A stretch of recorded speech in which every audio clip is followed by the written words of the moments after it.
All right, guys, so I am back. I have been on a 3-week, almost a month hiatus, and it was a well-deserved, well-earned break, and I enjoyed it, but I've been itching to, get back on the studio and talk about a lot of the things that I've been, reading, listening to, experiencing, and really getting that out there in order to help people, anyone who, needs the help or can benefit from what I have to say. So thanks for tuning in. Thanks for subscribing. Thank you for checking out the previous episodes, all of that. Forever grateful for you guys. I want to start by strongly reinforcing this concept, this idea, which is if you have not picked up a book by Osho yet on Audible, listening to a talk, after you listen to my podcast, go on Audible. If you don't already have an account, they will give you 1 credit for free, and you can purchase any book that you want. Go on Audible and type in Osho and pick the one that speaks to you. And if you do have Audible, his books are probably somewhere around like $5.99, $6.99. So I wouldn't even bother using your credit because it's actually... his books cost less than the cost of a credit. And to me, they're a steal because you can get, 35 hours, 45 hours of him speaking for the cost of less than a credit. And I mentioned his speaking time, and that might be intimidating to you, like 35 hours. That's a long time to listen to a person. But as I've said before, and when I first initially mentioned Osho, he speaks really slowly. Speed it up, like use your Audible. You can alter the speed. I listen to him at about 3.2x speed. I cannot listen to him at normal speed because he just speaks too slowly, but I enjoy him at the faster speeds. The delivery of his jokes are great, and the information, it's just such a wealth of information.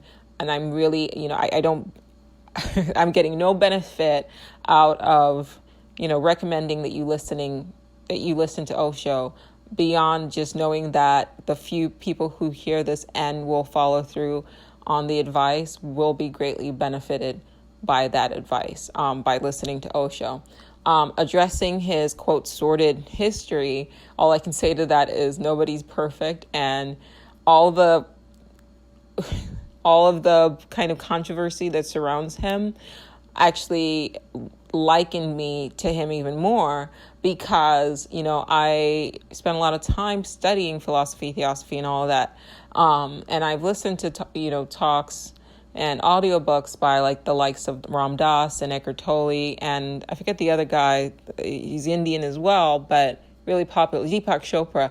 I've listened to all of these guys, and they sort of give off this, like, I don't want to use the terminology holier than thou because it carries like a negative judgmental connotation with it, but they do kind of give you this vibe of them being like spiritual and sort of higher than the rest of us. And it's almost like, okay, this individual is like so, quote, enlightened. How can I attain to that?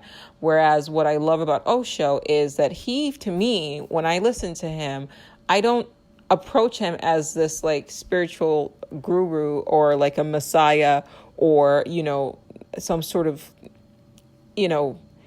entity that you should, like a Buddha or something that should be worshipped. I approach Osho the way one would approach your college professor, your philosophy professor in college, right?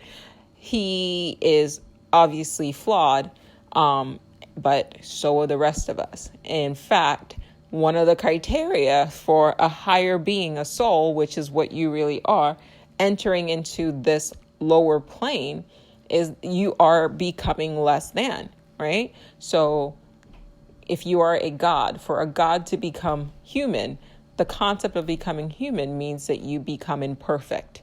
So while your soul, your consciousness, who you really are, is perfect, the moment you incorporate, the moment you take on flesh, take on form, is the moment you become imperfect. It is a step down.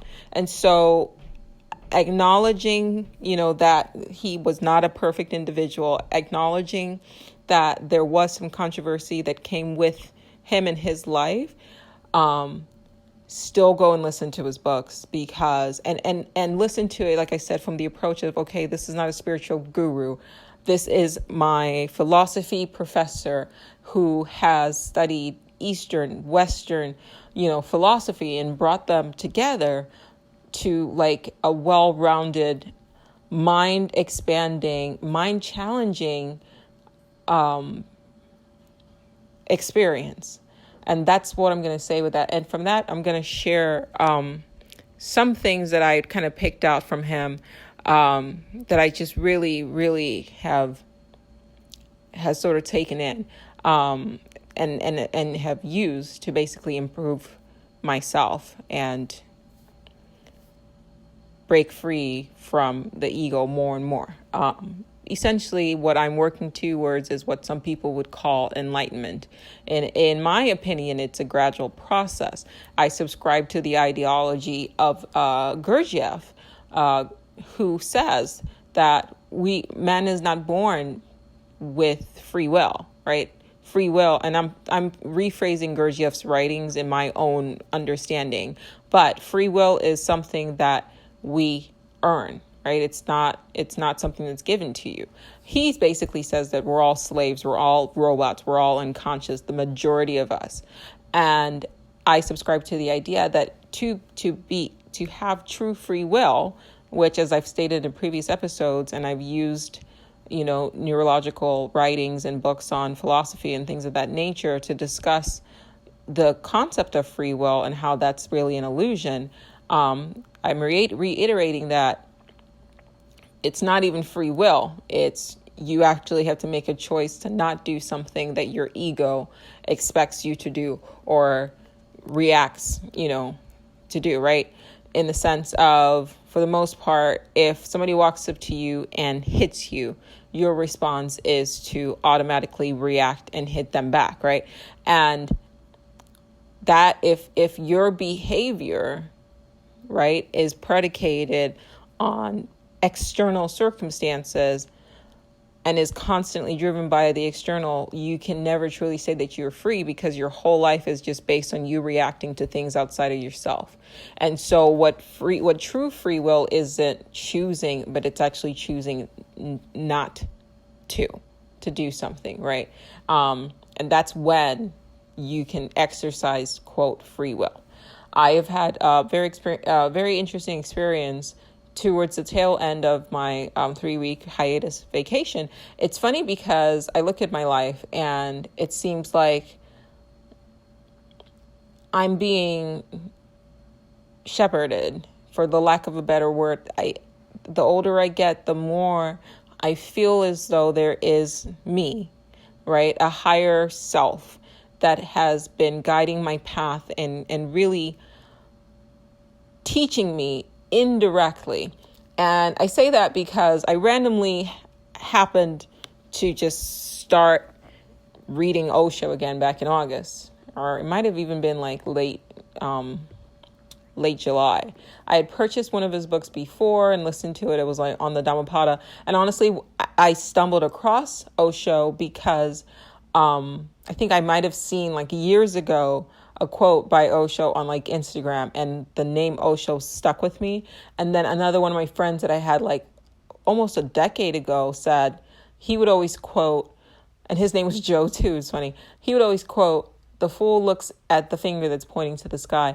That's not necessarily a direct quote by Osho after reading about 10 books of his in the past like 2-3 weeks. But the concept is there. But I went in to type in like the Dhammapada because I wanted to read more on it, and Osho came up, and intuitively I selected, the Dhammapada. And then once I was done reading, I forget what other books I've been reading leading up to this. I think it was stuff on like physics or whatever, or time. I might have gone back and revisited Seneca. I was just going back, and I told myself I wasn't going to buy any more books. And I told you guys that too. Actually, I said it on the podcast. I said, I'm not going to buy any more books. I'm going to go through my library and I'm going to reread a lot of my stuff.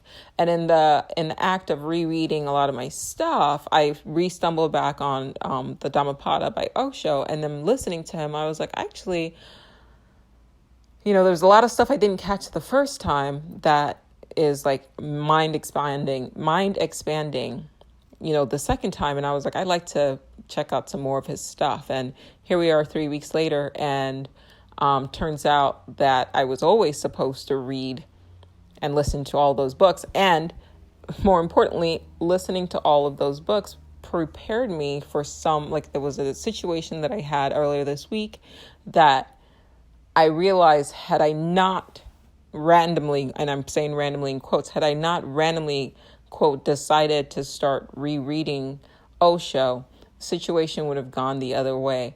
And to watch myself be faced in a situation where somebody verbally, not in person, they sent me a crazy text message or whatever that was just incredibly insultive and from left field, just out of nowhere.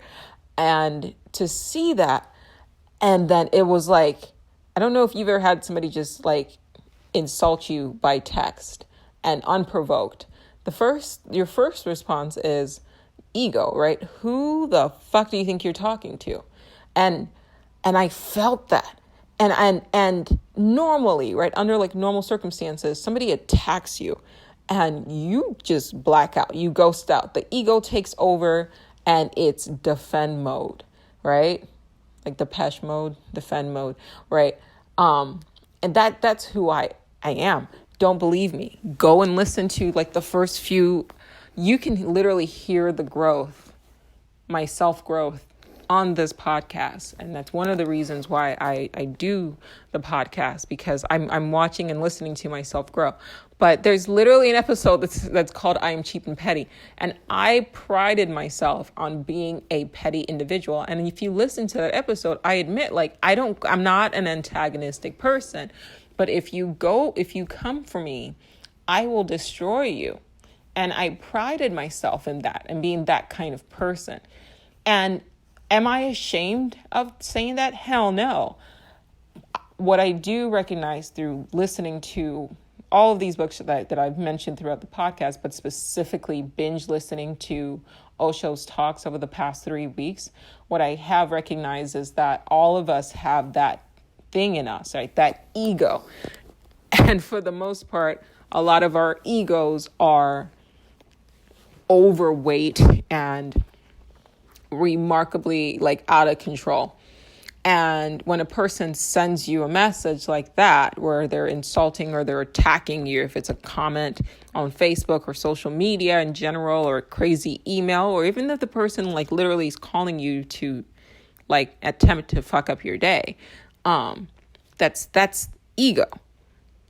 And a month ago, I would not have recognized that this person's ego is out of control. And when you meet with a person, you cross paths with a person whose ego is out of control, it's like a disease. It's communicable, right? Like a yawn, even. When a person's ego is inflamed, if you haven't if you're not deeply working on letting shit pass through you and not being formed and earlier in this episode, I mentioned that once you descend to this level and you take on form, you become an imperfect being. But at your core, you are God. You are a part of God. You are a part of our collective consciousness that you would call God. So what I said was, you become imperfect, and then you grapple with the ego. We all are doing that. It's just the majority of us aren't even aware that there's a battle happening, and we are, the majority of us are sleepwalking. So when I say that something prepped me, my higher self, my future self, something prepped me and said, put me on the path, because it's not a coincidence. Why would I randomly just start binge reading Osho? And for the most part, I keep my life pretty simple and I keep people at a distance because I don't like drama. I don't like chaos. And I try to keep people, if I have a conversation with you and I realize, okay, this person is deeply unconscious, or they thrive on drama, or they thrive on negativity, I instinctively keep my distance because I don't want that in my life, So I try to keep my life and my energy sort of clean. So if somebody would have told me like a month ago that somebody was going to, like this person was going to send me the message that they sent me, completely unprovoked, out of left field, I would have been like, I thought I blocked them. Because I thought I blocked this person, but I guess they got a new number and then came for me. And two, I think a month ago I would have been like, yeah, they can try. And then I'm about to destroy this person. Now, 3 weeks into binge listening to Osho, and not only do I know without a shadow of the doubt that I was put on that path. When the person texted me, I was doing two of my favorite things, two of the most calming things that I could physically do in life, which was, you probably guessed it as a regular listener, I was painting and I was listening to an Audible, and I was specifically listening to Osho's voice, who has for the last 3 weeks kept me calm, kept me centered, and has been expanding my mind just with all these concepts and ideas, and the way he challenges the status quo and the way he challenges preconceived notions. Like, here's a gem. Whatever your religion is, just listen to this. Okay? He said, Christ came to save the whole world. This is the man who people claimed turned water into wine and, was able to walk on water. Basically, he was like a waterbender or something, all right, in Avatar. Christ the Avatar was a waterbender. And yet, people who were around the same time, like Greeks and Romans, historical figures made no mention of anybody performing something like the quote miracles that people who wrote the Bible claimed that Christ performed. Another thing, he said, if your base is on a religion and your belief of an individual being God to the point where your whole life is set up to worship that individual, if that's based on the ability to perform miracles, then that's a false foundation, and you're fooling yourself. Okay, this is what he's talking about, and he's saying go to India. You can go to India and you can see beggars performing tricks where they bring people back from the dead. They chop people up and put them back together. These are just tricks, he said, and they perform these tricks for a rupee. Like the equivalent of $1. These are beggars. Common beggars perform greater miracles than the biblical Jesus that people claim to have existed 2,000 years ago. Whatever your religion is, when he says something like that, and you're like, fuck, that's true though. It's like, so it hits you. So he starts with that. Then he follows up a little later where he says, How does one know? I think he mentioned like a German philosopher who wrote a book that he more or less said it was like Waiting for God. And it was like two individuals. The title of the book is called Waiting for Gut something. And I'm sure if you start typing in Waiting for G whatever, Google will autofill it. But these two individuals are waiting for somebody that, let's say it's God, okay? But it's German, like the word Gut or whatever. And they're like, who's this person? What does he look like? They have no idea. And what he says is like the conversation goes back and forth, and they're describing what they think that this individual that they're waiting for is going to look like, what's going to be like. But at the end of the day, neither of them have ever met this person that they're waiting for. So if he were to show up, how would they know that was him? How would they recognize him, the person that they're waiting for? And because they've invested so much time and energy in just the simple act of the, waiting and the conversation, they would much rather not even have the individual that they are claiming to be waiting for show up so that they can continue the maintenance of the narrative that they have created and are obviously enjoying. And he likened that book to God. And he says, he tells a story of an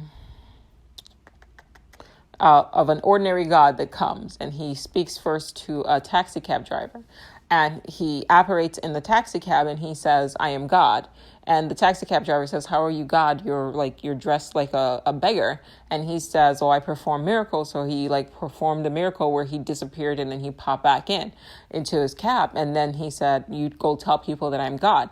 And so this poor taxi cab driver went from person to person, basically proclaiming that this ordinary pauper, more or less, was God. And every time he would tell people that he knew God, they would say, "Okay, show me proof." And then this quote ordinary God would show up and everybody would go, "Oh wow, it's a miracle." As he's telling the story, you're kind of asking yourself the question, if you don't know what you're looking for, and how the fuck do you know? if we're told that God is undefinable, then how would we know who God is or what God is if we've never been able to define it or define him, right?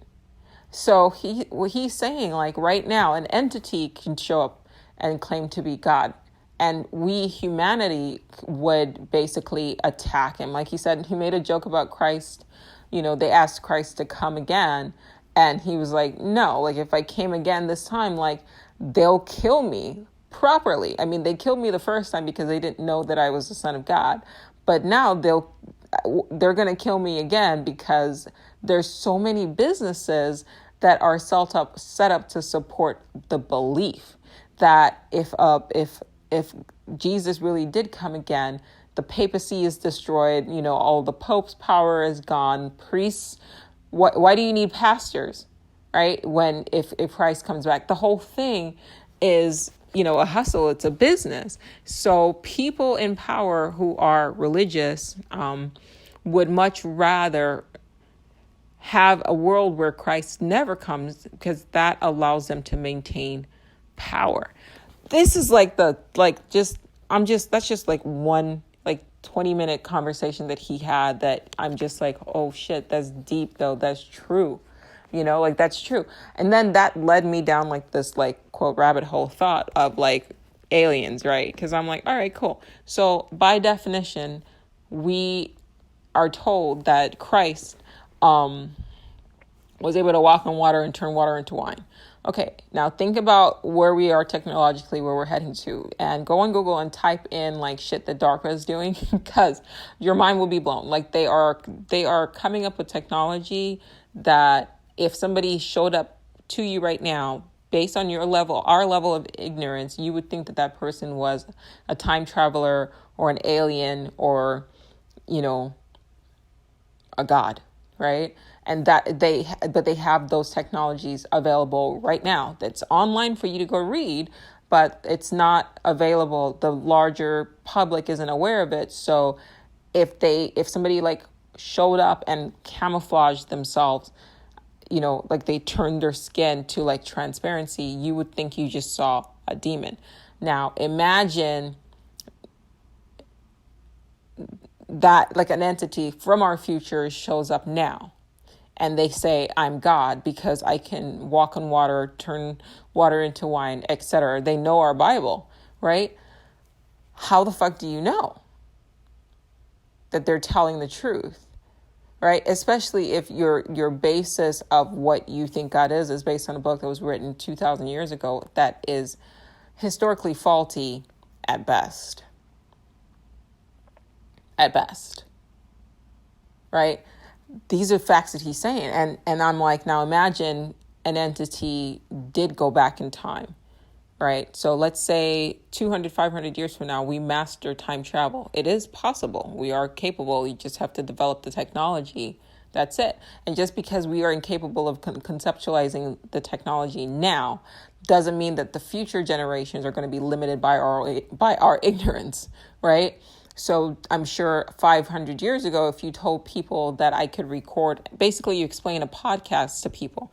There is a thing, it's called a phone, and it is shaped like a rectangle, and you record, you can listen to people who have recorded themselves speaking. Like even me trying to explain that to like a normal person, like in a village in this present time, who has never encountered a cell phone, and there are human beings alive right now who haven't, right, would be a hard enough concept. Now imagine the future generation, they figure out time travel, they go back in time and they plant this book, right, and they say, I am God. Like how easy would it be for a future generation to trick humanity into believing in the idea, in the concepts of gods, right? But when your mind, and obviously he doesn't talk about aliens, that's just my personal side, but when your mind is conditioned to view reality through a very particular foggy lens, it does tend to skew how you perceive it. Big facts. Another thing he said in the book I'm reading today, which is titled The Buddha Said, and I think it says, hold on, let me say, The Buddha Said, Mastering the Challenges of Life's Difficulties. This, I started reading this, and I'm telling you, my life is being shepherded. I started reading this right after I had downloaded it, I think 2 days ago. I didn't even I wasn't even thinking. I just saw Osho and I just started, adding shit to cart and checking out. Right. And I had actually started 3 different books. One was 3 different books by Osho. One was about the Sufis. It's called Sufis, the People of the Path. And I started listening to it, and I was maybe 20 minutes in, and I left it. And then, because I left it to go back to it. Then there was a second one that I went to listen to, and it was about the Upanishads. It's called Philosophia Ultima, also by Osho. I started listening to it, and I got off of it. Then the third one, The Buddha Said, I hit play on that, and that was what was talking to me when this person texted me their negativity. Or I should say their overinflated ego took control of this person, and then they lost control of their mind, basically. And as this person is texting me, I'm hearing Osho, it was perfectly timed. He's not talking about, because he sometimes, he's telling dirty jokes. Sometimes he's, criticizing other teachers. It was this dude was talking to me directly at me at the exact moment that I needed to hear what I needed to hear, which was he was talking about the ego. He was talking about not being form, not being solid, not defending, checking your ego, being mindful, watching yourself. And then he, as I'm shaking in anger, I hear his voice saying, mind your anger, turn your anger to compassion. The timing of it, I'm getting chills just narrating it. The timing of it was unexplainable. I was just this is crazy. And so all of that was what helped me kind of hold it together. I was still angry. I was so angry. I was still shaking. But for what started to happen was it was I started dissociating, and I could see the ego. And as I'm dealing with this, I'm hearing him talking, and he's you see the ego, this is what the ego is doing. Observe it, observe it, observe it. And I was all right, so now I'm fighting myself, So now I'm okay, this is what you would normally do. This is what you want to do. And then the ego, it was in a movie, where your character, it becomes it sees its double, and now it's they've got to fight itself. I almost dissociated. It was weird. And it was call her right now. And then all of a sudden this voice that I'd never heard since I started listening to Osho started creeping in, and it's put the phone down. And then I heard him say, he starts telling the story about Osho starts telling the story about Gurdjieff, whose grandfather told him to wait 24 hours when somebody makes you angry before you respond. Now, I can't tell you that I was able to make it 24 hours before I responded.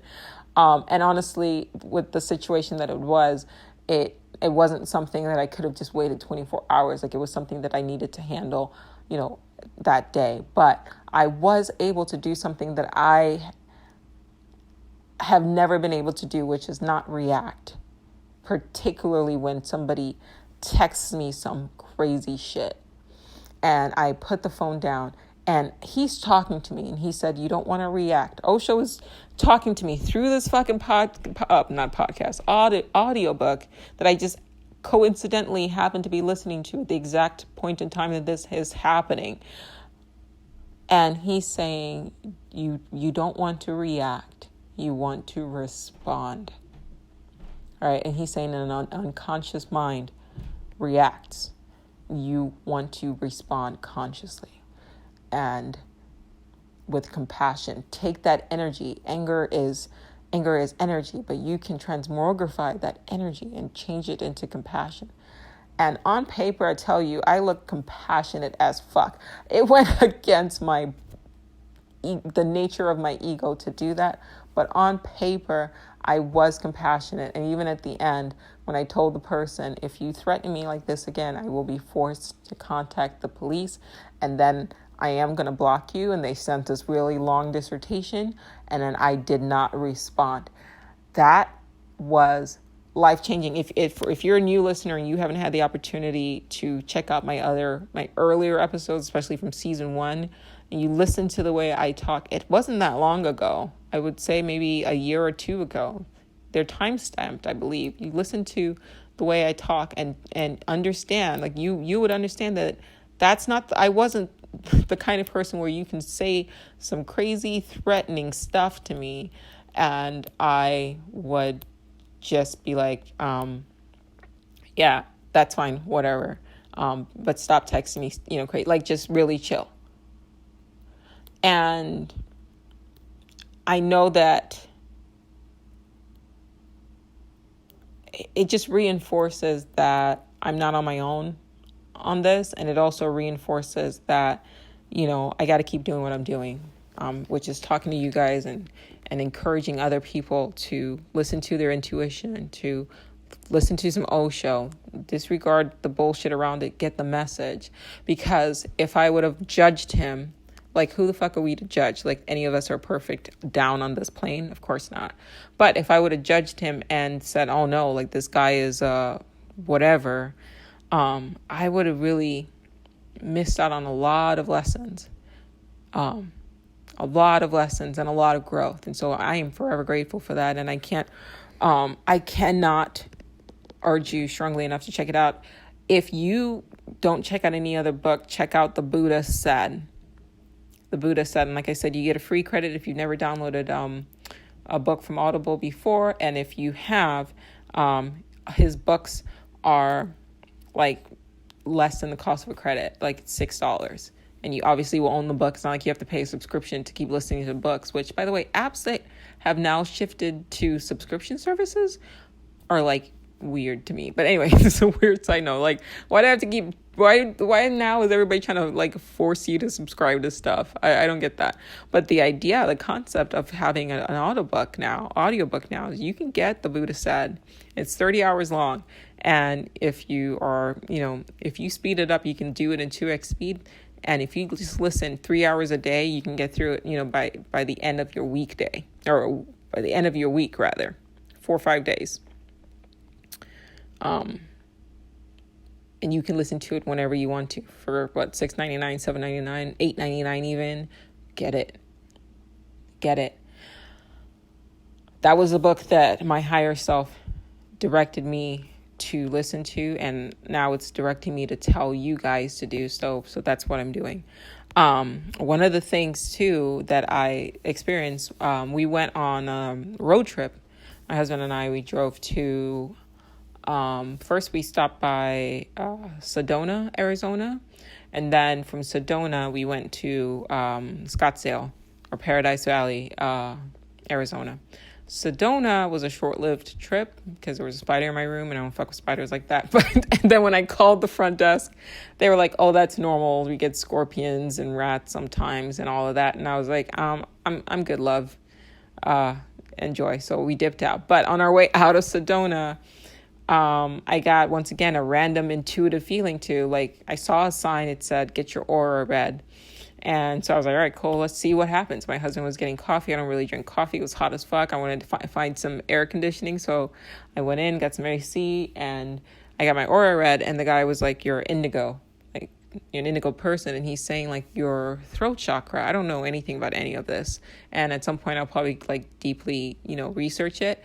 But he was saying you're all blue. And when he showed me the picture, I was super blue. I was like, dang, like I was blue with like a halo of like turquoise over my head. And he's like, "I've never seen somebody with such an even blue indigo before. And he was like, indigo people tend to be really, they stay to themselves because they get drained really easily by people's energy," which is what I said to you guys, right? Like I intentionally have to cut out toxic people because it's like overwhelming for me. And he said, "But your throat chakra is really clear."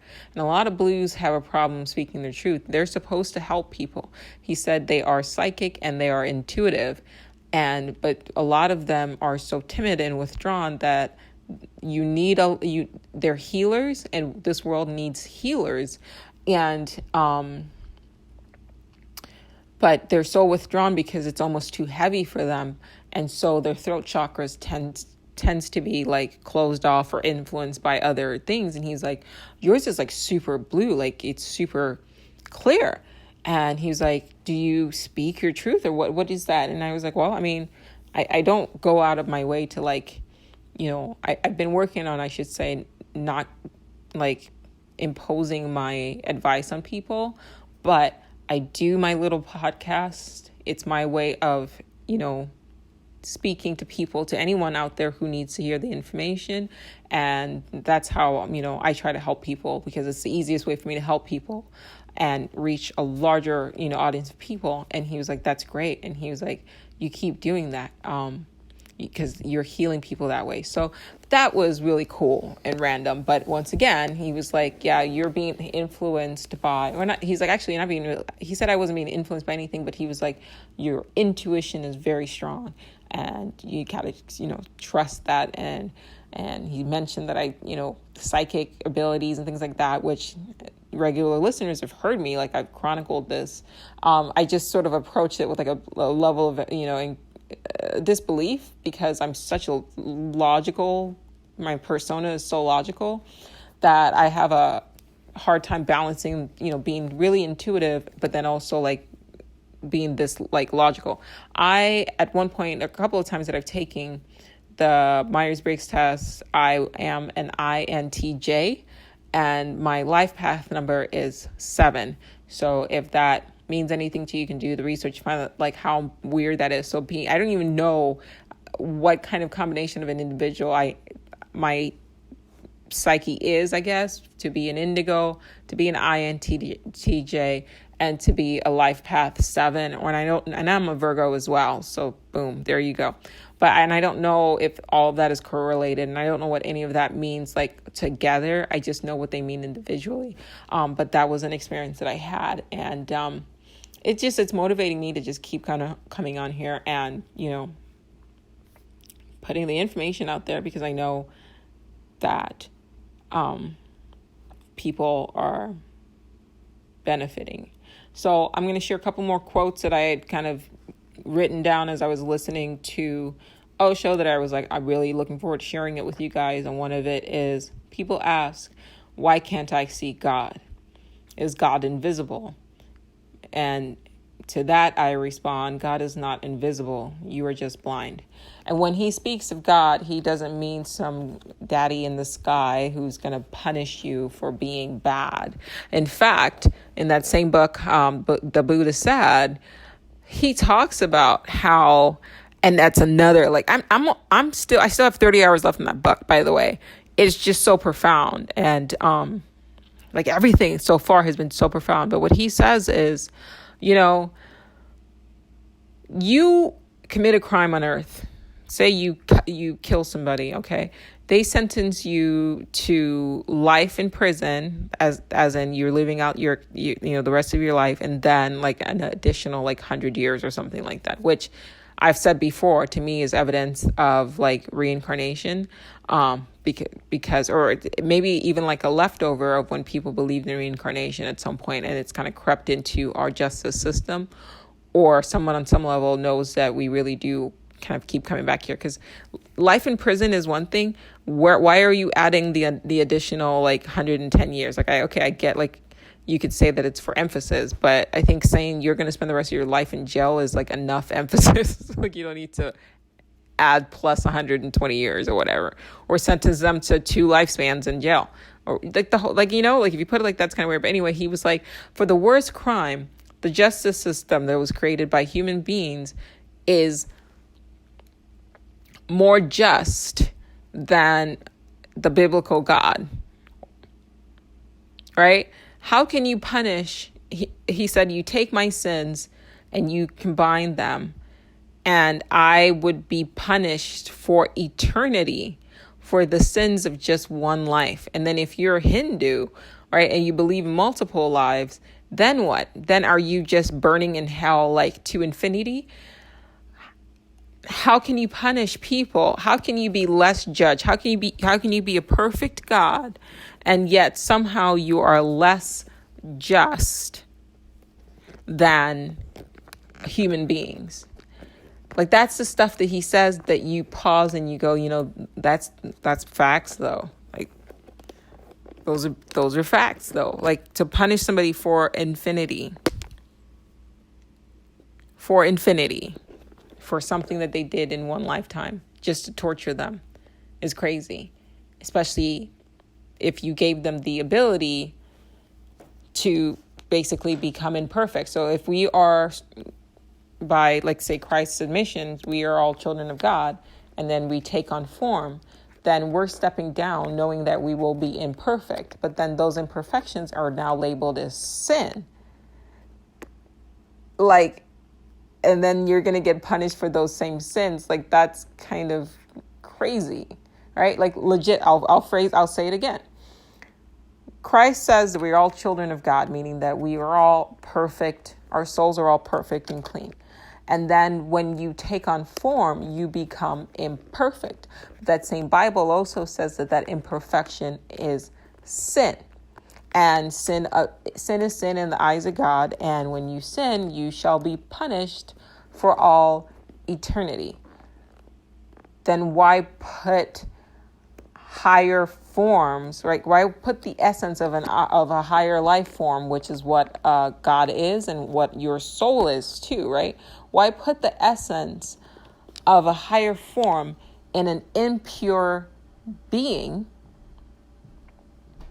Right? So by taking a pure soul and putting it in a contaminated vessel, and I don't believe that the human race is contaminated, I'm just going off of that logic, right?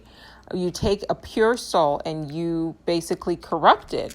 The very act of putting a soul into a being that is capable of sin and is imperfect by design is a corruption. So the first entity to corrupt man wasn't the devil.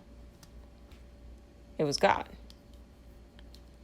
I'm going to say that again. Actually, that just came to me as I was like talking. And it's really like, whoa. The first entity to corrupt mankind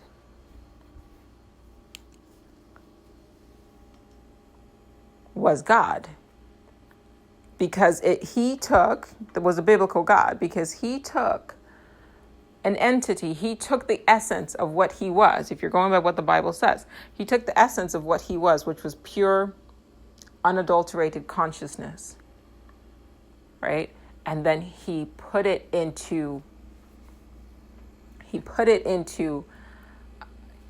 a formless, he put it into form, something that gets contaminated, something that decays, something that can get infected, right? The human body is corruptible. To breathe in perfection, something pure, into something corruptible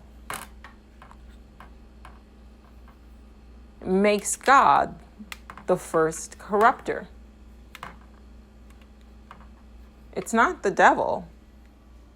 He didn't take something and corrupt it. He's not responsible for creation. If I take snow, right, and I put it in a bucket of, mud, right, then I turn and say it's the snow's fault for being corrupted or made dirty or made impure by the dirt. There's some delusion happening there, and at that point you're worshiping a god of ego.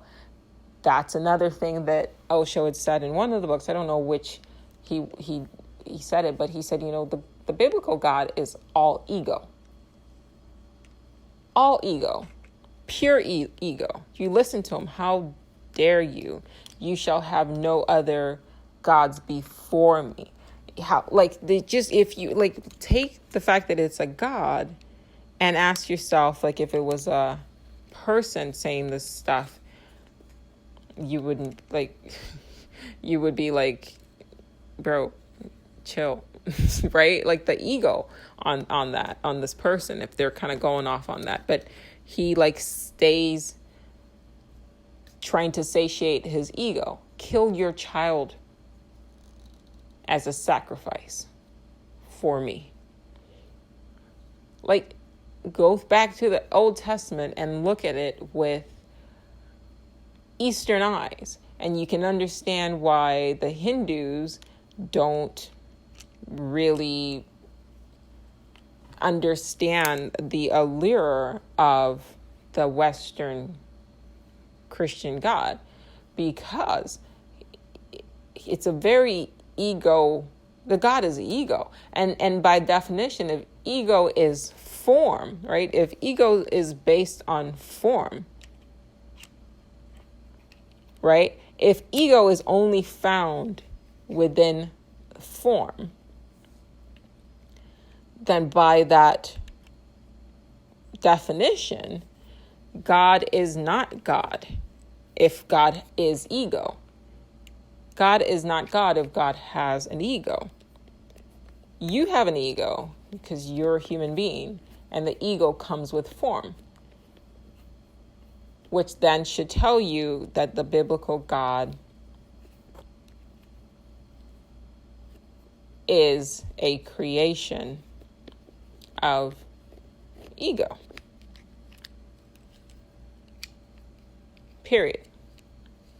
And that then supports the quote where it says that man created God in his image, right? God is not found in the Bible. Can't be. It's the gods in the Christian Bible are the same gods that you found in ancient Mesopotamia, in Africa, in Native Americans, tribes, in Asian cultures as well. And they all have human attributes, right? The story of Zeus, the Greek god, Hera, Achilles, who obviously is a demigod, but still, he was a child, and I think he was a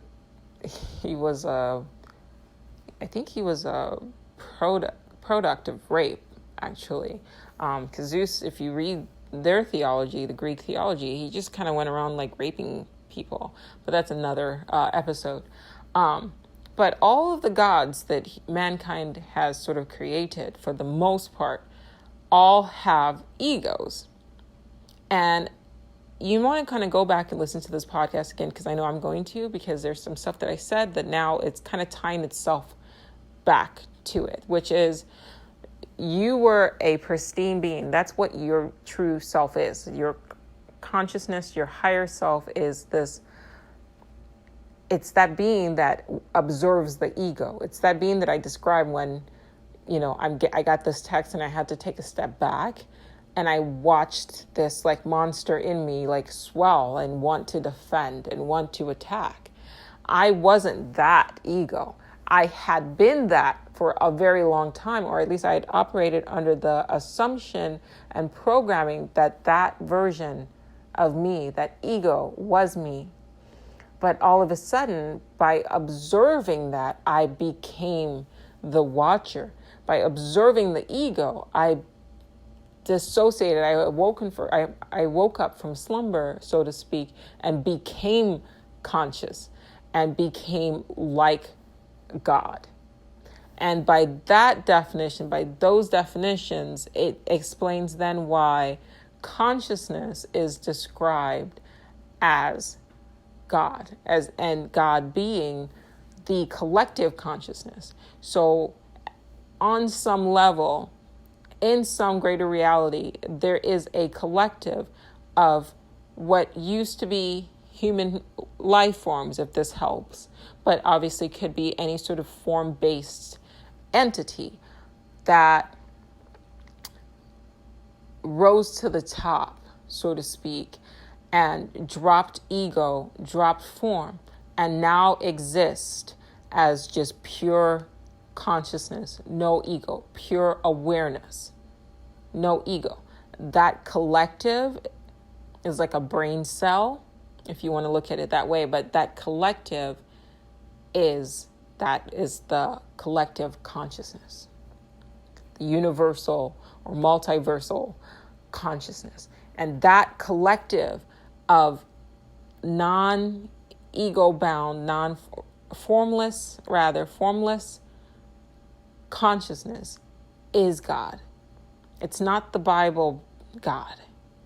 It is not the Quran God. It's not Zeus. It's something that cannot be put into form.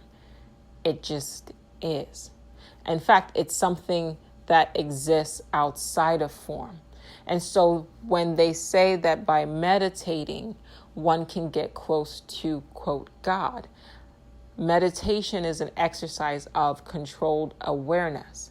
And the more, not only controlled awareness, but slowly dissociating from the ego and learning to control the ego by controlling the mind and its reactivity. And it takes practice. But eventually through meditation, you get to a point where you're all awareness. And that's literally you, more or less, levitating, for lack of better phrasing. You are vibrating higher out of this plane and into the plane where the collective resides, the egoless, formless collective of consciousness. And that collective is what we, quote, call God.